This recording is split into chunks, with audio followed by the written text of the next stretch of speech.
It's Friday, and you know what that means. It's now time for our bold review dito sa Fridays with BMX only on Harriet. And today, we are going to be reviewing Mariang Palad.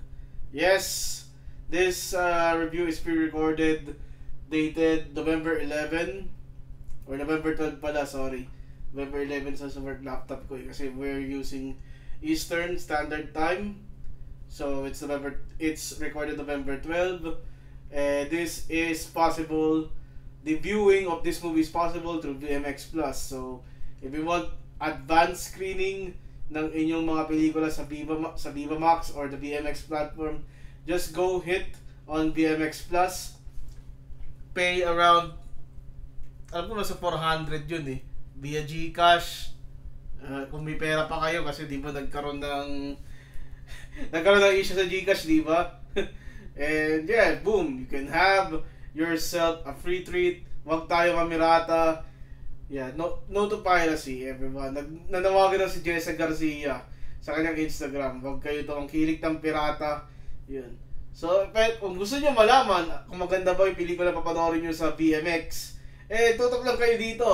Like this video, subscribe to the channel, hit that bell icon for more of your bold review dito sa Fridays with BMX only on Harriet.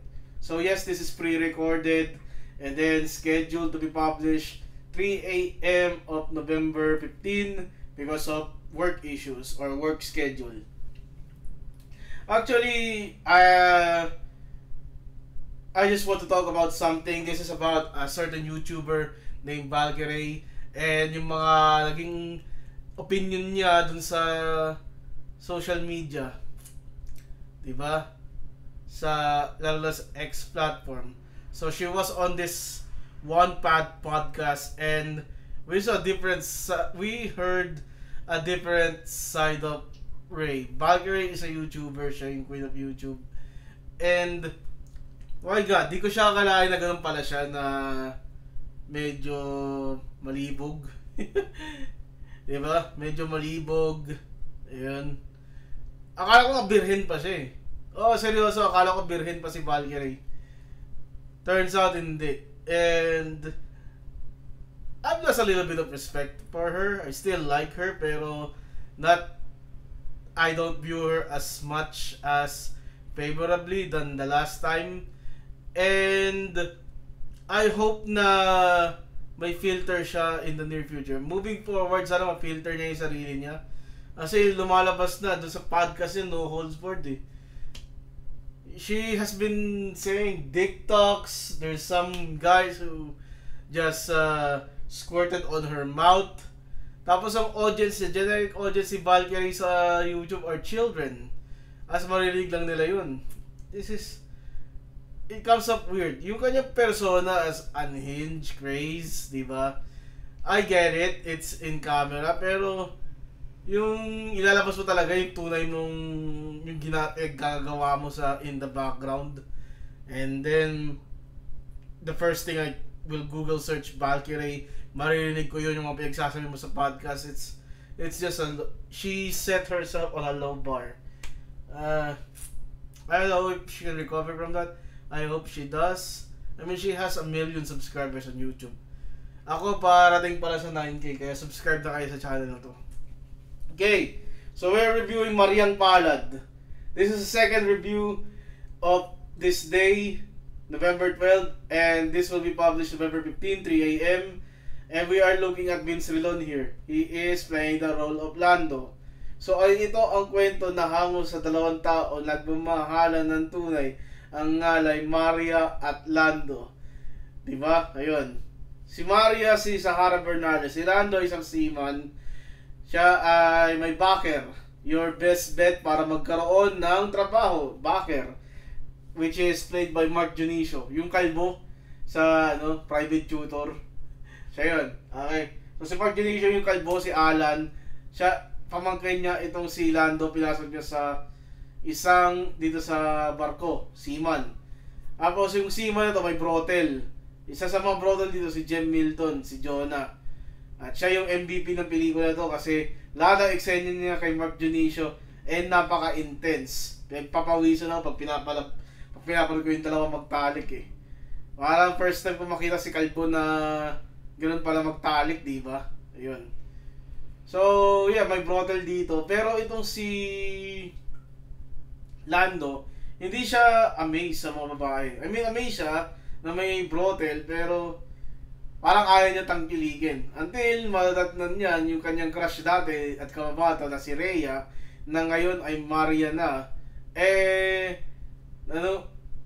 Naninilbihang masahista dito sa barko na pinagtatrabahuan niya. So, maganda daw yung feedback ng mga katrabaho ni Lando is medyo tawag doon, sexual innuendo. Maganda daw yung palad, yun. And Lando imagines himself, yung first meeting niya kasama si Maria, gusto niya ma-imagine yung nagtatalik silang dalawa. Well, yeah, this movie is building up to it, pero ang bilis ang build up eh. Kasi the next time na magkita sila, yung reservation ni Maria sa isang seaman, kinancel niya para mag-make room kay Lando at nagtalik sila doon. At yun, sunod-sunod na yung pagtatalik ni Maria at Lando. To the point na gusto na ni Lando na mag-quit sa kanyang trabaho bilang seaman. Syempre, galit si Tito Alan kasi pinasok ni backer siya ni Tito Alan eh. Binak siya ni Tito Alan tapos magdi-disembark lang. At syempre kung magdi-disembark ka as seaman, di ka na makakasakay ulit, di ba? Which is yun. Nagalit to si, nagkasagutan to si Lando sa si Alan. Si Lando, Alice. Nadatnan niya si Jonah, akala niya si Maria yun.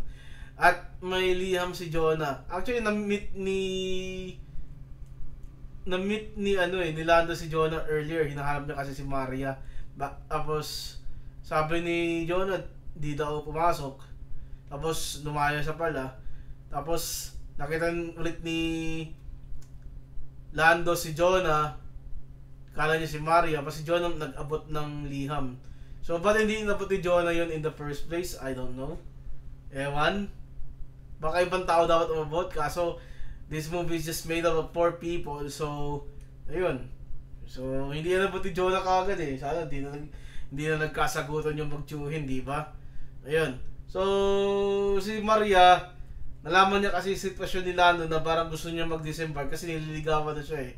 At parang dito na si Lando na iwan yung buhay seaman para sa kanya at mamasukan sa kanya. Si Maria na si Maria na yung bumaba para kay Lando. Siya na yung nag-giveaway. And dahil doon, tinuloy ni Lando yung pag-seaman and meron tayong time skip. Tapos si Maria, may-ari na ng kapihan. Pumasok to si Lando, nagkita sila muli at nag-end ang pelikula to dahil nagtalik sila. Very good movie, very smooth yung flow. Hindi siya boring, hindi tulad ng pinanood ko kanina na Kapitan, where nagbubulungan sila. Dito ma-action, maganda yung mga sex scene. Favorite sex scene ko talaga dito kay Jem Milton at Mark Junicio. Pero yung kay Vince Relon at Sahara Bernales, yung banatan nila dito, top notch rin. Medyo nerve nga lang si Vince Relon dito, pero siguro sa behest na lang ni Sahara Bernales. Kasi si Vince, alam ko dumidila to ng mga nipples eh, pero dito medyo mabait siya. Baka ko si Jem Milton yung katalik ni Vince, pagbigyan niya. Pero dito hindi niya ginawa to kay Sahara. Siguro hindi komportable si Sahara gawin yon sa kanya yon, which is respectful naman. At walang playtime tong pelikula na to, so hindi siya magsasuffer sa playtime penalty. Okay, so where do we get with Mariang Palad a tier? I am going to give Mariang Palad, hindi naman kopya, mataas naman to. Magandang pelikula to. I'm just going to give it a very respectful, more fun stuff. It's a fun movie. Masaya yung kwento. It's a love story done right, di ba? Ayun. So, next review natin is Friday na, and we are going to be checking out Pukpok, which is starring Allison Smith. So, Allison Smith was in Scorpio Knights 3. Siya yung katalik ni ano? Ni Gold. Oh. Siya yung katalik ni Gold sa Scorpio Knights 3. Okay, now I'm interested dito. So, yeah, Allison Smith is returning to VMX with Mon Mendoza, Sean Woo Kim. Yan. So, newest Viva Max BMX star Allison Smith. Newest na sa Scorpio Knights 3 siya, oh. Siya yung katalik ni Gold. Matinding ano yun. Matinding chumukchak rin yan si Allison Smith eh. Okay, so unang tikim nga pala, November 29. We are going to be streaming unang tikim live on Twitch. Available only live on my Twitch channel, twitch.tv/Harriet29. Yes, we will be streaming it live. Only available live para hindi ako maban sa Twitch. Ayun, so abangan nyo yan. Unang tikim view party. November 30, Sabado. Be there. Yan yung uncensored version or the unfiltered version or yung mismong director's cut. Matutuwa kayo dyan, matutuwa. Parang first time ko rin mapapanood dyan kahit pinanood ko sa pelikula yung unang tikim. Okay. So yeah, see you. This review will be published this Friday, November 15, 3 a.m. Until the next time, goodbye and good night. Bang.